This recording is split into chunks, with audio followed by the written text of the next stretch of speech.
નમસ્કાર મિત્રો, world inbox academy પર આપ સૌ વાલા દોસ્તોનું હાર્દિક સ્વાગત છે. કરંટ અફેર્સની આપણી લેક્ચર શ્રેણીમાં આજથી આપણે ફરીથી નવા લેક્ચર્સ અપલોડ કરી રહ્યા છીએ. અત્યાર સુધીની આપણી સફર 159 લેક્ચર સુધીની રહી છે અને ખૂબ જ સફળ અને સરસ રીતે આગળ વધી છે. તાજેતરની જ પીએસઆઈ પરીક્ષાની હું વાત કરું તો તેમાં આપણી આ લેક્ચર શ્રેણીમાંથી 27 પ્રશ્નોના ઉત્તરો લાઇન ટુ લાઇન, જેને એમ કહી શકે કે બેઠા સવાલો પૂછાણા, એ પ્રકારે 27 પ્રશ્નો આપણને મળી આવ્યા છે.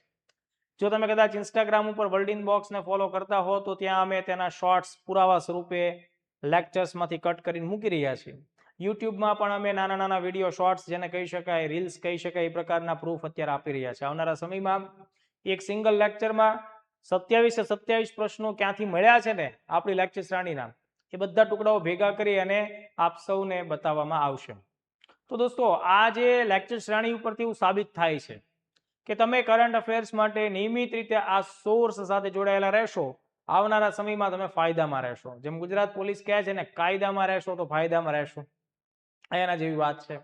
કરંટમાં જોડાયેલા રહેશો, નિયમિત રિવિઝન કરતા રહેશો તો ચોક્કસપણે આવનારા સમયની પરીક્ષાઓમાં સફળતા પ્રાપ્ત થશે. તો જૂન મહિનામાં બે ખાસ મહત્વની પરીક્ષાઓ છે. જીપીએસસી ક્લાસ 1-2 માટેની પ્રિલિમ્સ લેવામાં આવશે અને સાથોસાથ પોલીસ કોન્સ્ટેબલ માટેની ખાસ અગત્યની પરીક્ષા છે. આ બંને માટે હું અત્યારથી તૈયારી કરાવી રહ્યો છું તમને લોકોને કરંટની. એમાં જોડાયેલા રહેજો. તમને એ પરીક્ષા પહેલા પણ હું મેગા લેક્ચર આપીશ અને મેગા લેક્ચર્સમાં મેક્સિમમ મુદ્દા કવર થઈ જશે. બહુ બધા સવાલોના જવાબો તમને બેઠા મળશે એવો આપણો પ્રયત્ન હશે.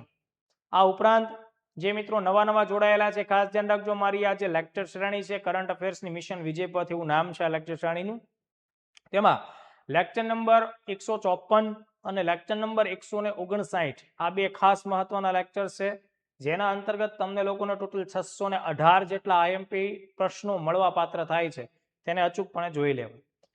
આજનો લેક્ચર આગળ વધારીએ એ પહેલા એક ખાસ અગત્યની જાહેરાત એવા તમામ ઉમેદવાર યોદ્ધાઓ માટે છે જે લોકો પોલીસ કોન્સ્ટેબલની તૈયારી કરી રહ્યા છે અને જીપીએસસી 1-2 ની પણ જે લોકો તૈયારી કરી રહ્યા છે. પરીક્ષા પહેલા પરીક્ષાનો સચોટ અનુભવ મેળવવો હોય તેના માટે મોક ટેસ્ટ આપવી પડે અને આખા ગુજરાતની અંદર મોક ટેસ્ટનું નામ પડે કે કોચિંગનું નામ પડે એટલે સમગ્ર ગુજરાતની number 1 academy world inbox academy તમારે ધ્યાને રાખવાની છે. તો પોલીસ કોન્સ્ટેબલ માટે સ્પેશિયલ મોક ટેસ્ટ શરૂ થઈ રહી છે 3 મે થી. 3 મે 2026 થી શરૂ થશે. ટોટલ 10 પ્રશ્નપત્રો છે દોસ્તો. જે વિદ્યાર્થીઓ વર્લ્ડ ઇનબોક્સ એકેડમીના વિદ્યાર્થીઓ નથી એવો પણ આ પરીક્ષા આપી શકે છે. તમને એક્ઝેક્ટલી પરીક્ષાનો માહોલ મળશે, પેપરનું લેવલ, સેંકડો વિદ્યાર્થીઓની હાજરીમાં તમારે પ્રશ્નપત્ર આપવા, ટાઈમર સાથે પ્રશ્નપત્રો આપવા. તમને ખ્યાલ જ નહીં આવે 3 કલાક તમારી ક્યાં જતી રહે. અને ટોપિક વાઇઝ ટેસ્ટ છે. ટોપિક વાઇઝ ટેસ્ટ છે. 5 ટેસ્ટ છે, બરાબર, એ વિષયવાર છે.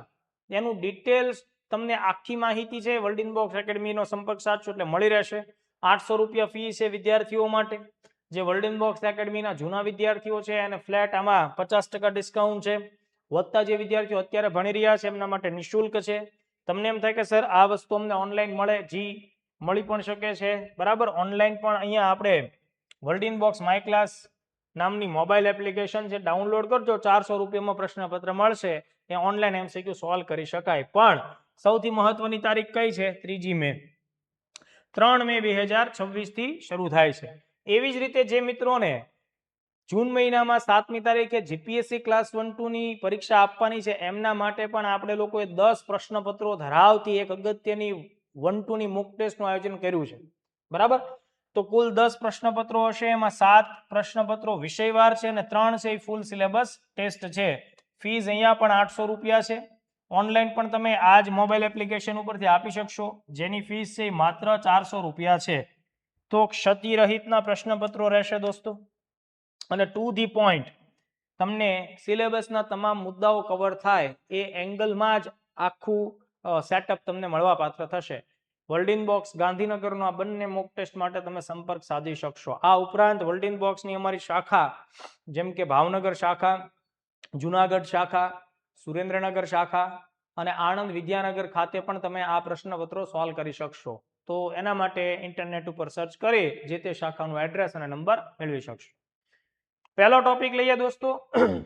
એ એક ખાસ પ્રકારની અગત્યની મોંઘી દુર્લભ ખનિજ સાથે જોડાયેલું છે, ગોલ્ડ, સોના સાથે. આપણા દેશમાં પહેલી વખત એક ખાનગી કંપનીને, એક પ્રાઇવેટ કંપનીને ભારત સરકારે સોનાનું ઉત્ખનન એટલે કે જમીનમાંથી સોનું શોધવું અને ખોદકામ કરીને બહાર કાઢવું, આ કામ કરવાની પરમિશન આપી છે.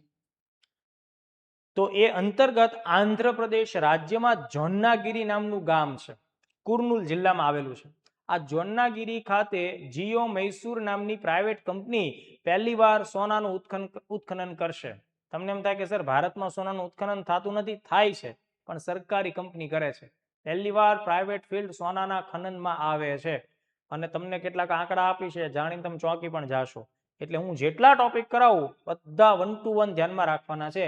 તો સૌથી પહેલા તમારે શું ધ્યાન રાખવાનું છે? ભારતની સૌપ્રથમ ખાનગી સોનાની ખાણ ક્યાં આવશે? જોનાગીરી. એટલે પહેલા તો આ જોનાગીરી એ જે ગામ છે એ પ્રશ્નમાં આવી શકે. હવે એ કયા રાજ્યમાં આવ્યું છે? તો જવાબ આવશે આંધ્રપ્રદેશ. તો ગામના નામ ઉપર સવાલ ન આવે, રાજ્ય પણ પૂછી શકાય કે ભાઈ ભારતની સૌપ્રથમ સોનાના ઉત્ખનનની ખાનગી સૌથી પહેલી ખાણ કયા રાજ્યમાં તેણે કામગીરી શરૂ કરી? તો આંધ્રપ્રદેશ. કુર્નૂલ જિલ્લામાં આવેલું આ ગામ છે જોન્નાગીરી વિલેજ. હવે અત્યારે ચર્ચામાં એટલા માટે છે કારણ કે મે મહિનામાં, મે 2026માં તેનું ઉત્ખનન કામ શરૂ થવાનું છે. આ લેક્ચર હું જ્યારે તમને આપું છું ત્યારે એપ્રિલનું છેલ્લું અઠવાડિયું છે, એટલે આવતા મહિનાથી જ આનું કામ ચાલુ થવાનું છે. તો લોકેશન મેં તમને જણાવ્યું. 3 ગામમાં આ ખાણ વિભાજિત થશે, પણ એમાં મુખ્ય ગામ છે જોન્નાગીરી, એટલે આપણે એને ધ્યાનમાં રાખીએ. બાકીના ગામ એરાગુડી અને પગીદિરાઈ એ તમને યાદ ન રહે તો ચલો જવા દો.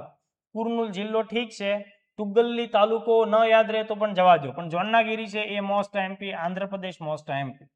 આ ખાણનું સંચાલન કોણ કરશે? મેં તમને હમણાં નામ જણાવ્યું છે એ મુજબ એક ખાનગી કંપની છે Jio Mysore service India private limited. તેની 2 પાર્ટનર કંપનીઓ પણ છે જે આમાં જોડાશે, પણ મુખ્ય કંપની જીઓ મૈસૂર છે.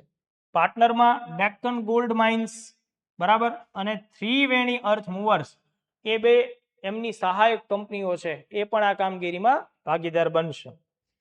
વિશેષતા શું? તો કે આઝાદી પછી ભારતમાં મોટા પાયે પહેલીવાર ખાનગી ક્ષેત્રને સોનાનું ઉત્ખનનનું કામ સોંપવામાં આવ્યું. હવે જે વિદ્યાર્થીઓ ક્લાસ 1 2 ની પ્રિપરેશન કરે છે એમના માટે કેટલોક વધારે ડેટા જાણવો જરૂરી બને. ફોર એન એક્ઝામ્પલ કે ભાઈ આ ખાણની દર વર્ષની અંદાજે ઉત્ખનનની ક્ષમતા કેટલી છે? તો કે 1 ટન. 1 ટન એટલે કેટલું? તો કે 1000 કિલોગ્રામ જેટલું. તો આ છે ને ભાઈ એ 1 2 માટે ખૂબ જરૂરી થાય, આઈએમપી કહેવાય.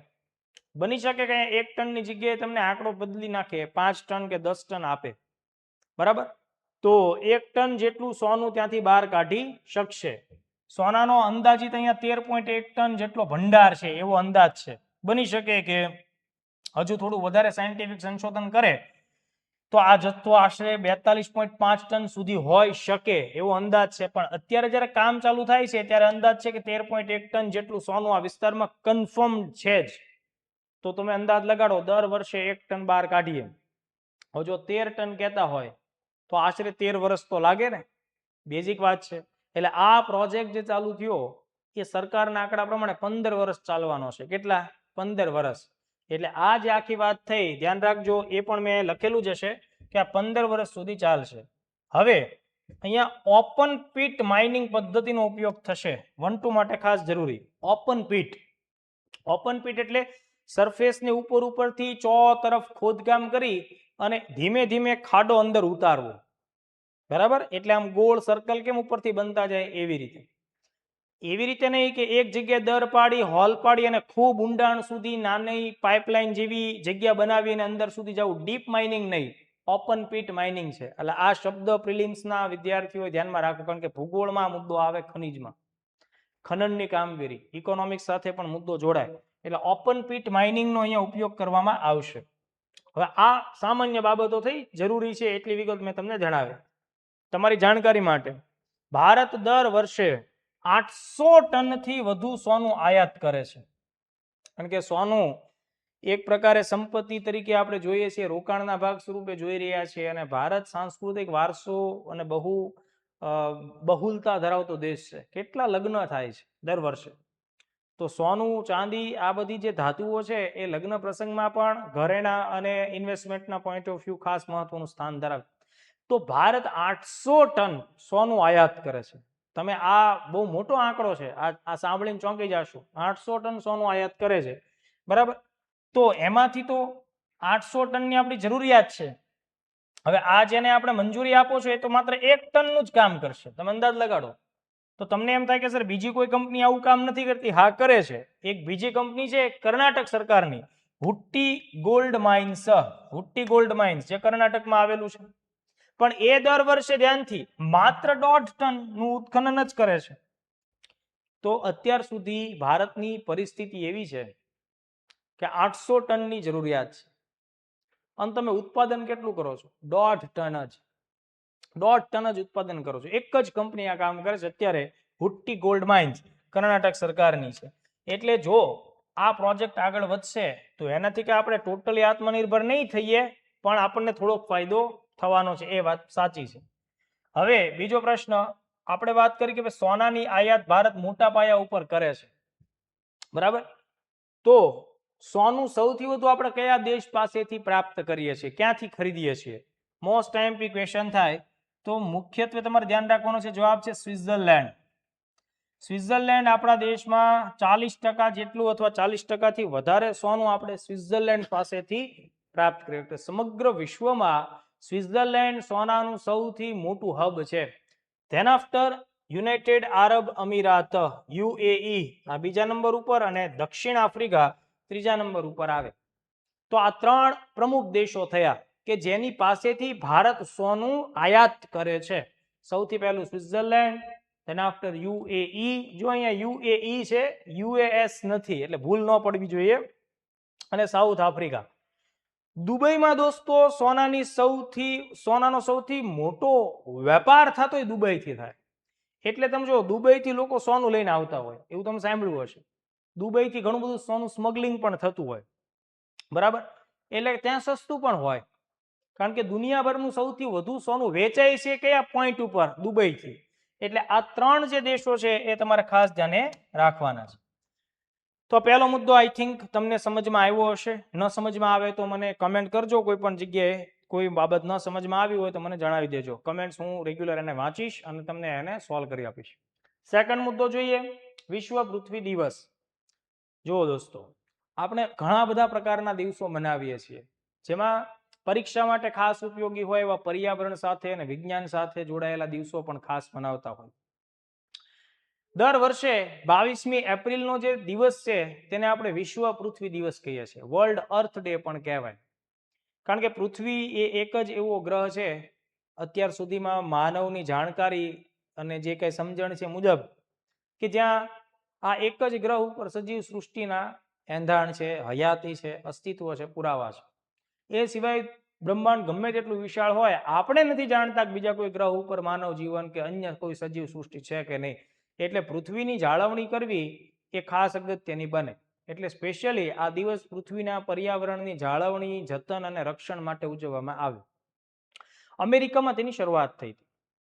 1970ના વર્ષમાં અમેરિકાના એક સાંસદ, જેને સેનેટર કહેવાય, ગેલોર્ડ નેલ્સન છે, આ વ્યક્તિનું નામ છે, એમના દ્વારા આ આખું અભિયાન ચાલુ કરવામાં આવ્યું. અને પછી ધીમે ધીમે અમેરિકા અને યુરોપના દેશોમાં આ દિવસ ઉજવવાનું જે એક પ્રથા છે ચાલુ થઈ.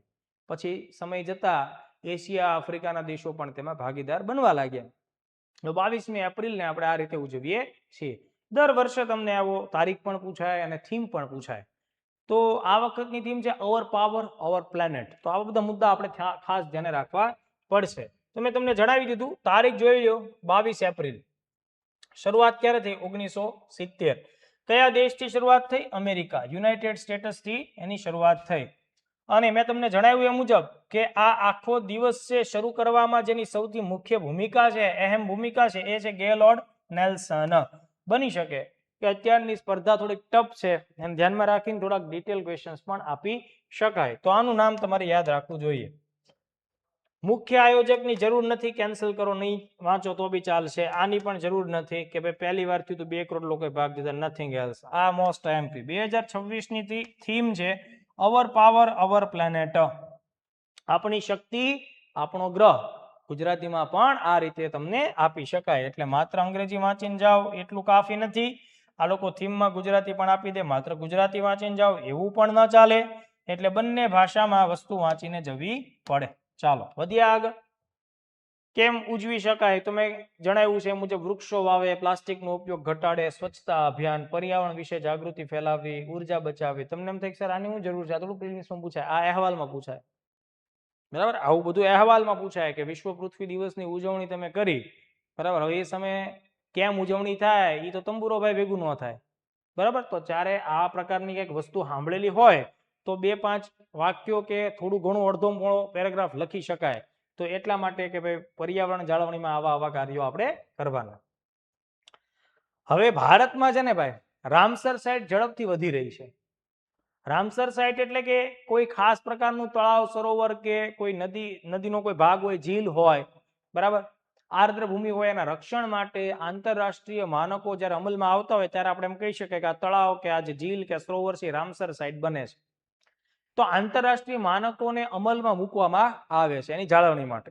તો તાજેતરમાં ઉત્તર પ્રદેશ રાજ્યમાં અલીગઢ જિલ્લામાં, મેં શું કીધું? ઉત્તર પ્રદેશ રાજ્યમાં અલીગઢ જિલ્લામાં શેખા નામનું એક સરોવર છે, એક ઝીલ છે. એટલે આ શેખા સરોવર ઉપર સવાલ આવી શકશે. તેને રામસર સાઇટ જાહેર કરવામાં આવી અને એ ક્રમની દ્રષ્ટિએ ભારતની 99મી રામસર સાઇટ બની છે. આ વાતની જાહેરાત કેન્દ્ર સરકારના પર્યાવરણ, વન અને આબોહવા પરિવર્તન મંત્રી ભૂપેન્દ્ર યાદવે કરેલી છે. તો અહીંયા જુઓ, તમારે અહીંયાથી ખાસ સવાલો આવી શકશે, થોડું ધ્યાન રાખજો. આ ઉત્તર પ્રદેશની 12મી સાઇટ બની અને દેશની કેટલામી બની? 99મી સાઇટ બની. ક્રમની દ્રષ્ટિએ આપણા દેશમાં તમિલનાડુ સૌથી વધુ રામસર સાઇટ ધરાવે છે, ત્યારબાદ યુપી આવે, બરાબર. તો યુપી પાસે 12 છે અને આ દેશની ટોટલ 99મી રામસર સાઇટ બની. હવે આ જે કામગીરી થાય છે દોસ્તો, શેખા સરોવરને રામસર સાઇટનો દરજ્જો આપવામાં આવ્યો એટલે હવે તેની જાળવણી માટે થઈને સ્પેશિયલ પ્રિકોશન્સ ને પગલાઓ લેવા પડશે. તેમાં ગંદકી ઘટાડવી જ પડશે, બરાબર. માછીમારીને લીધે તેની ઇકોસિસ્ટમ ખોરવાઈ જાય તો એને અટકાવવી પડશે અને એની પર આંતરરાષ્ટ્રીય રિસ્ટ્રિક્શન્સ લાગુ પડશે. ફાયદો પણ ઘણા બધા એનાથી થવાના જ છે. તો હવે જો આમાંથી પહેલા તો માનો કે તમને આ શેખા સરોવર કયા રાજ્યમાં આવ્યું એટલો સવાલ પૂછાય તો એ તો તમને જવાબ આવડી જવાનો છે. 1-2 લેવલે જો થોડું ડિટેલમાં પૂછાય તો ખાસ ધ્યાન રાખજો કે આ જે સરોવર વાળો જે આખો અભયારણ્ય વાળો જે વિસ્તાર છે એ સેન્ટ્રલ એશિયન ફ્લાય વે નો હિસ્સો છે. તમને એમ થાય કે સર આ શું છે? સેન્ટ્રલ એશિયન ફ્લાય વે એટલે કુદરતી રીતે એક એવો રૂટ કે જેની ઉપરથી ચોક્કસ પ્રકારના માઇગ્રેટરી બર્ડ્સ પસાર થતા હોય. હવે જુઓ દોસ્તો, દુનિયામાં માઇગ્રેટરી બર્ડ્સ એટલે કે સ્થળાંતરિત પક્ષીઓ હોય કે જે જન્મે કોઈ એક દેશમાં પણ પોતાના જીવન ચક્ર દરમિયાન એ અલગ અલગ મોસમમાં અલગ અલગ ઋતુઓ પસાર કરવા માટે અલગ અલગ દેશો પસંદ કરતા હોય. જ્યાંનું તાપમાન, જ્યાંનું આબોહવા, બરાબર, જ્યાંનું હવામાન એને અનુકૂળ આવતું હોય એ રીતે ત્યાંથી આગળ વધતા હોય. કેટલાક પક્ષીઓ પ્રજનન માટે બીજા દેશમાં જતા હોય, બરાબર. તો એ લોકોનું આખું સાયકલ હોય વર્ષનું. તો એ જે રૂટ ઉપર હવામાં ઉડાન ભરતા હોય અને જે જગ્યા ઉપર હોલ્ટ લેતા હોય એ આખો જે રૂટ મેપ હોય ને એને ફ્લાય વે કહેવાય. તો એમ આ જે શેખા છે એ સેન્ટ્રલ એશિયન ફ્લાય વે નો હિસ્સો છે. આ વાત આપણે ધ્યાને રાખવા. શિયાળાની ઋતુ દરમિયાન બાર હેડેડ ગુઝ એટલે કે બતક, પેન્ટેડ સ્ટોર્ક એટલે કે એનો મતલબ થાય બગલાઓ, અને વિવિધ બતક. તો અહીંયા તમારે બગલા અને બતક જે છે એ મધ્ય એશિયાથી અહીંયા આવે છે શિયાળાની ઋતુ દરમિયાન, એ તમારે ધ્યાને રાખવાનું છે. તો આ મુદ્દો બહુ જ આઈએમપી છે દોસ્તો. એમાં મેં તમને જો 2 વસ્તુ કીધી, bar headed goose and painted stork. આ 2 નામ છે એ પ્રિલિમ્સમાં એઝ ઇટ ઇઝ આવી શકે છે. અઘરો સવાલ થઈ જશે. અઘરો એટલે હું તમને કહું રેલો આવી જાય એવો સવાલ થઈ જાય જો આ 2 નામ યાદ ન હોય તો. પછી શેખા ઉત્તર પ્રદેશમાં આવ્યું છે એ એક વાક્યથી સવાલ સોલ્વ નહીં થાય. પૂછશે બીજું વાક્ય 1-2 લેવલે કે આ શેખા જે છે એ મુખ્યત્વે સેન્ટ્રલ એશિયન ફ્લાય વે નો હિસ્સો છે. જે દિવસે પાછું માથું ગંજવાળીએ કે વળી એ તો શું, એ તો અમને કોઈ કીધું જ નથી. તો એ સમયે તમને આંચકો ન લાગવો જોઈએ. અને એમાંય પાછું ડિટેલ ત્રીજો વિધાન પૂછે તો એમાં 2 પક્ષીના એઝ ઇટ ઇઝ નામ આપી દેવામાં આવે. તો તે દિવસે હોનર જ ન સર્જાય છે પેપરના દિવસે, બરાબર. હવે તમને લોકોને મેં ભૂતકાળમાં ઘણીવાર ઘણું બધું ભણાવ્યું છે. ઘણું બધું એટલે પુષ્કળ ભણાવ્યું છે, બરાબર. એમ છતાં કેટલીક વસ્તુઓ છે જ્યારે જ્યારે પણ રામસર સાઇટની વાત આવતી હોય તો આપણે રિપીટ કરતા હોય. ફોર એન એક્ઝામ્પલ, દર વર્ષે 2 ફેબ્રુઆરી હોય એને આપણે વિશ્વ આર્દ્રભૂમિ દિવસ કહીએ છીએ. તો આ વખતની વિશ્વ આર્દ્રભૂમિ દિવસની થીમ છે એ શું હતી ખાસ જોઈ લેજો. Wetlands and traditional knowledge celebrating cultural heritage. આર્દ્રભૂમિ અને પરંપરાગત જ્ઞાન સાંસ્કૃતિક વારસાની ઉજવણી એ તાજેતરમાં 2 ફેબ્રુઆરી 2026ના દિવસે ઉજવાયેલ વેટલેન્ડ ડે ની થીમ છે. તો આ બાબત આપણા માટે એકદમ ક્લિયર થઈ ગયેલી હોવી જોઈએ. કારણ કે હવે જુઓ, તમે એપ્રિલ મે મહિનામાં આ વસ્તુ ભણી રહ્યા છો, તો આગામી 6, 7, 8 મહિના સુધી કે 10 મહિના સુધી આમાં ફેરફાર થવાનો નથી. એટલે 10 મહિનામાં તમે ગમે એટલે પ્રિલિમ આપો, એમાં આ વસ્તુ પર સવાલ આવે તો થીમ બદલાવાની નથી. એ હવે છેક 2027માં ફેબ્રુઆરી મહિનામાં વાત જશે, ત્યાં સુધી વચ્ચે આવશે નહીં. તો થીમ તમારે જોઈ લેવાનું, વેટલેન્ડ્સને જાળવણી કરવા માટે જે પરંપરાગત નોલેજ છે એને કામે લગાડવાનું છે, સેલિબ્રેટિંગ કલ્ચરલ હેરિટેજ. હવે આ રામસર સાથે કેટલાક સ્ટેટિસ્ટિકલ ફેક્ટ્સ પૂછાય. જેમ કે આ રામસર છે એમાં જે આંતરરાષ્ટ્રીય નિયમો નક્કી કરવામાં આવ્યા, એ રામસર કયા દેશમાં આવેલું છે? ઈરાનમાં આવેલું છે. કાસ્પિયન સાગરના કિનારે વસેલું એક નાનું એવું શહેર છે, એનું નામ છે રામસર. તો આ જે આંતરરાષ્ટ્રીય કાનૂન છે, બરાબર, જે સંધિ છે એ ક્યારે સ્વીકારવામાં આવી? તો કે ભાઈ 2 ફેબ્રુઆરી 1971. એટલે આ સ્વીકારવામાં ક્યારે આવી? 2 ફેબ્રુઆરી 1971. તો રામસર સાઇટ 1971 જે છે, રામસર કોન્વેન્શન એ 1971ના વર્ષ સાથે જોડાયેલું છે. આ તમારે ભૂલવાનું નથી. આ અમલમાં ક્યારે આવ્યું?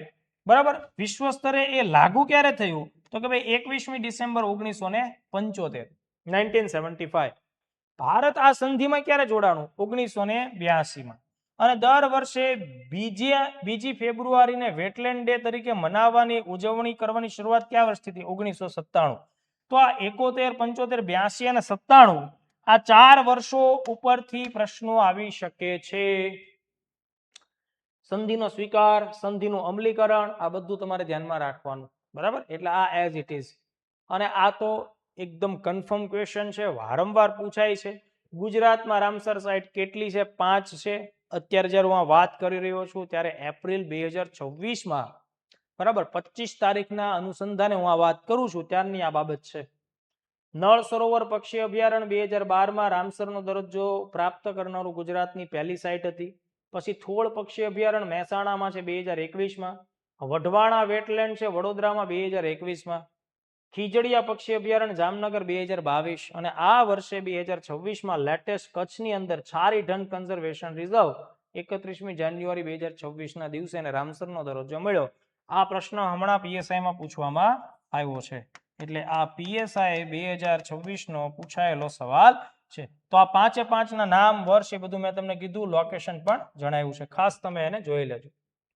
ચાલો, 160માં લેક્ચરનો ચોથો અને છેલ્લો ટોપિક.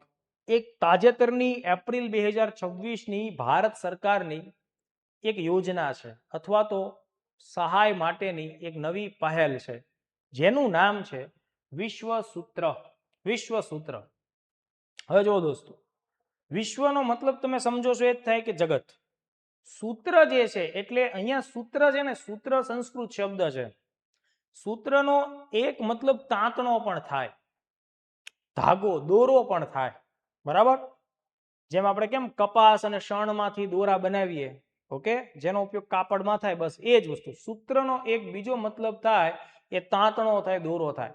એટલે અહીંયા ભારતના ધ્યાનથી કાપડ ઉદ્યોગ સાથે આ પહેલ જોડાયેલી છે. તમે અંદાજ લગાડો કે આપણું જે કલ્ચર છે એમાં આપણે કુર્તા પહેરતા, જીન્સ તો આપણે પહેરતા નહીં, કારણ કે પહેલેથી આપણને અહીંયા એ ટાઈપની ઠંડી નહોતી પડતી, એટલે આપણે એમાંથી ડેનિમ બનાવીને ડેનિમમાંથી જીન્સ તો બનાવતા નહોતા. પણ જે પ્રદેશોમાં ઠંડી ખૂબ હતી તે લોકો તો એકદમ જાડું કાપડમાંથી પેન્ટ તૈયાર કરતા, જીન્સ પેન્ટ આપણે પહેરતા હોય. તો હવે આપણે શું કરીએ છીએ? બે કલ્ચરને ભેગું તો કરીએ છીએ. આપણું કુર્તું હોય અને જીન્સ પેન્ટ હોય. તો આ કોમ્બિનેશન એ એક પ્રકારે ગ્લોબલાઇઝેશનનું પ્રતીક જ છે, સમજો, વૈશ્વિકરણનું, કે દુનિયામાં અલગ અલગ જગ્યાની સારી સારી બાબતને કોમ્બાઇન કરી અને તમે એકદમ કોમ્બો પેક તૈયાર કરો છો ફેશનના પોઈન્ટ ઓફ વ્યૂ, બરાબર. તો હવે એવી જ રીતે ભારત સરકારે એવું નક્કી કર્યું કે ભાઈ આપણા આખા દેશમાં અલગ અલગ પ્રદેશમાં, જે ભાઈ ગુજરાત છે, કોઈ મહારાષ્ટ્ર છે, કર્ણાટક છે, તો દરેક જગ્યાએ કાપડ વણવાની ચોક્કસ શૈલી છે અને ચોક્કસ પ્રકારનું ડિઝાઇન કરેલું કાપડ તૈયાર થાય. જેમ કે આપણે પટોળા તૈયાર કરીએ, તમિલનાડુ વાળા કાંચીપુરમ નામની સાડી તૈયાર કરે છે, કોઈ ઇક્કત તૈયાર કરે છે, બરાબર છે. તો આ જે વસ્તુ છે ભારતની, જે અલગ અલગ પ્રદેશની એક યુનિકનેસ છે કાપડ ઉદ્યોગ ટેક્સટાઇલ ફિલ્ડમાં, એ જે વસ્તુને દુનિયાના કોઈને કોઈ અલગ એક દેશ સાથે જોડીએ અને ત્યાંની જે ખૂબ ફેમસ ફેશન હોય ને એવા ટાઈપના કપડા આપણે આમાંથી તૈયાર કરીએ. જેમ કે આપણું કાપડ હોય ભારતના કોઈ એક પ્રદેશનું, ઇજિપ્ત સાથે જોડીએ, ઇજિપ્તમાં કેવું કપડું ચાલે, ચલો એવા કપડા આપણામાં જ તૈયાર કરો. કાંચીપુરમ ને સ્પેન સાથે કે નોર્વે સાથે જોડો, તમે ત્યાં કેવા કપડા ચાલે છે, એવા કપડા કાંચીપુરમમાં તૈયાર કરો, જેથી ત્યાંની બજારોમાં આપણો પ્રભાવ સારો પડે. એટલે વિશ્વમાં અલગ અલગ દેશોમાં શું મોસ્ટ ફેવરેબલ ફેશન છે એનો સ્ટડી કર્યા બાદ ભારતની કોઈ પ્રદેશની પેટર્નને એની સાથે ક્લબ કરવાની વાત છે, એને વિશ્વસૂત્ર કહેવાય. સમજમાં આવ્યું? હવે આમાંથી શું સવાલ પૂછાય? વિશ્વસૂત્ર, તો પહેલા તો ખબર પડી કાપડ ઉદ્યોગ સાથે જોડાયેલું છે. અલગ અલગ પ્રદેશની ચોક્કસ પ્રાદેશિક કાપડ ઓળખને વિશ્વની કોઈ ચોક્કસ દેશની ફેમસ પેટર્ન સાથે જોડવાની વાત છે. તો આમાંથી તમને આની બહાર કાંઈ પ્રશ્ન પૂછાય નહીં, આટલા મુદ્દા ઇનફ થાય. જોઈ લો વન બાય વન. એપ્રિલ 2026માં ભારત સરકારના કાપડ મંત્રાલય, આઈએમપી, કયું મંત્રાલય? કાપડ મંત્રાલય. કાપડ મંત્રાલય દ્વારા ભારતીય હાથ વણાટ હેન્ડલૂમ્સ, એટલે કે જે મશીન નહીં પણ હાથથી બને છે, જેમ કે પટોળા કારીગરો હાથથી બનાવે, મશીનથી પણ બને, પણ જેની કિંમત છે, બરાબર, જેની ઓથેન્ટિસિટી છે હાથ બનાવટની છે, એટલે ભારતીય હાથ વણાટની છે, અથવા હાથ કરઘા બનાવટ પણ જેને આપણે કહેતા હોઈએ, તો હેન્ડલૂમ્સ છે એને વૈશ્વિક સ્તરે પ્રોત્સાહન આપવા માટે વિશ્વસૂત્ર મોસ્ટ આઈએમપી પહેલ લોન્ચ કરવામાં આવી છે. એટલે અહીંયા જો આ એક જ વાક્યમાં બહુ જબરદસ્ત બાબત થઈ ગઈ. એપ્રિલ 26 કહી દીધું, એટલે કે સમય મેં તમને કીધું, કાપડ મંત્રાલય જણાવ્યું, હાથ વણાવટ હેન્ડલૂમ્સનો ઉલ્લેખ થયો, મોસ્ટ આઈએમપી આ વસ્તુ એઝ ઇટ ઇઝ પરીક્ષામાં આવી શકે, અને વિશ્વ સ્તરે પ્રોત્સાહન આપવા માટે સરકાર શું કરે છે? આ પહેલ લઈને આવી છે. ફોર એન એક્ઝામ્પલ જુઓ, તમે અહીંયા ઘણું બધું શીખવા મળશે. ઓડિશામાં ઇક્કત શૈલીનું કાપડ બને, એટલે આ જોડકો પૂછાય તો ઇક્કત ઓડિશા યાદ રાખવાનું. કાંજીવરમ ક્યાંનું વખણાય? તમિલનાડુ, બરાબર. મોઈરંગ ફી નામનું કાપડ કે સાડી તૈયાર ક્યાં થાય? મણિપુરમાં, એટલે મોઈરંગ મણિપુર. જામદની સાડી કોની વખણાય? બંગાળની. મુગા સિલ્ક, રેશમની મુગા પ્રકારની જે સાડી છે અથવા કાપડ છે, આસામમાં વખણાય. લેપ્ચા સિક્કિમમાં. ગોટાપટ્ટીની એમ્બ્રોઇડરી ક્યાંની વખણાય? હરિયાણાની. આ બધું પ્રિલિમ્સમાં ક્યાંક ને ક્યાંક વારસામાં આવી જશે, ધ્યાન રાખજો. ઇલકલ છે કર્ણાટકનું વખણાય, તુસ્સર સિલ્ક બિહારનું વખણાય, અને પટોળા ક્યાંના વખણાય? ગુજરાતના વખણાય. એટલે ઓલરેડી આ મેં તમને 10 જેટલું તો આમાંથી આપી દીધું, આમાંથી એકાદો સવાલ આવી જાય તો પણ તમને કામ લાગે, એટલે એકવાર આને જોઈ લેજો, વાંચી લેજો. જેમ કે પૂછાય ઇક્કત, જામદની, તુસ્સર સિલ્ક, તો એક બે વાર વાંચેલું હોય તો કામ લાગી જાય. હવે આપણે આના વિશે થોડીક વાત કરી લઈએ. વિશ્વસૂત્ર, હાથ બનાવટ, weaves of India for the world. Nodal મંત્રાલય પૂછાય, કાપડ મંત્રાલયની સ્કીમ છે. અમલીકરણ કરતી સંસ્થા કઈ? તો કે ભાઈ હાથ બનાવટની જે કામગીરીનું જે વિકાસ કમિશનર હોય એની કચેરી, અને NIFT national institute of fashion technology, એની ઘણી બધી શાખાઓ આવેલી છે ભારતમાં, જેમ કે ગાંધીનગરમાં પણ છે, દિલ્હી, મૈસૂર, બંગલોર, બધી જગ્યાએ આવેલી છે.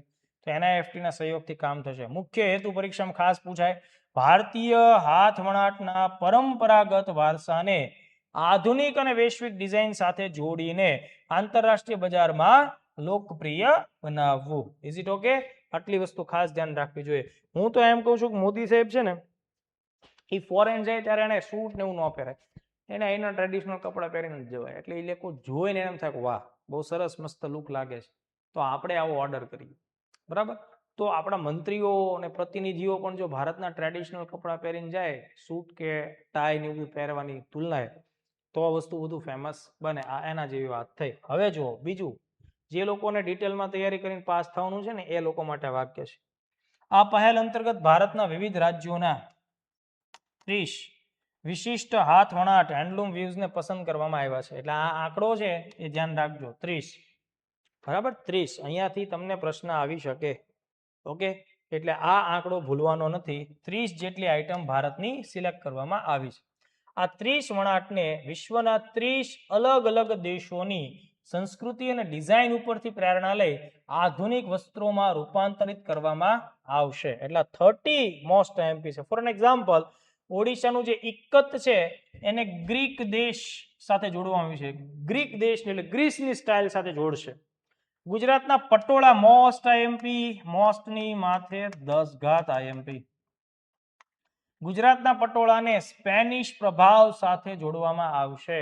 સ્પેનિશ પ્રભાવ એટલે સ્પેન દેશ સાથે. એટલે મોસ્ટ આઈએમપી યાદ રાખવું. બીજું કોઈ પૂછાય કે ન પૂછાય, ગુજરાતની અંદર પરીક્ષામાં આવું વસ્તુ આવી શકે. કાંચીપુરમ તમિલનાડુ છે એને નોર્વે સાથે જોડવામાં આવ્યું છે. મુગા હમણાં જ આપણે ભણ્યા છીએ દોસ્તો, તો મુગાને ઇજિપ્ત સાથે જોડવામાં આવ્યું. બનારસ નું જે કાપડ છે બનારસી સાડી યુએઈ સાથે જોડવામાં આવ્યું. આ સમજમાં આવે એટલા માટે છે, મેઇન્સમાં કામ લાગશે. બાકી તમે ગુજરાતનું પટોળું સ્પેન આરે જોડી દો, ઇનફ થઈ ગઈ આખી બાબત. આ કલેક્શનનું અનાવરણ ઓડિશાના ભુવનેશ્વર ખાતે તાજેતરમાં 61મો ફેમિના મિસ ઇન્ડિયા કાર્યક્રમ હતો ત્યારે આ બધી વસ્તુ પ્રદર્શિત કરવામાં આવી હતી. હવે જુઓ, મોદી સાહેબ એવું ઈચ્છે છે કે કાપડ ઉદ્યોગમાં ક્રાંતિ આવે અને અહીંયા જે ખેતરોની અંદર ફાઈબર પેદા થાય છે એટલે રેસા, એ વિશ્વ સ્તર સુધી પહોંચવું જોઈએ, ફોરેન સુધી પહોંચવું જોઈએ. એટલા માટે મોદી સાહેબે 5F નું સૂત્ર આપ્યું છે. આ 5F નું સૂત્ર પેપરમાં પૂછી શકાય. ખાસ ધ્યાન રાખજો કાપડ ઉદ્યોગ માટે. વડાપ્રધાનના 5F ફ્રેમવર્ક. પહેલા તો 1F ઉપરથી ફાર્મ એટલે ખેતર. ખેતરમાં શું તૈયાર થાય? રેસા. આ રેસા કાપડ બનવા ક્યાં જાય? કારખાનામાં એટલે ફેક્ટરીમાં. કારખાનામાંથી જે કાપડ તૈયાર થાય એનાથી શું તૈયાર થાય? ફેશન. અને આ ફેશનને ક્યાં મોકલવાની છે? વિદેશમાં.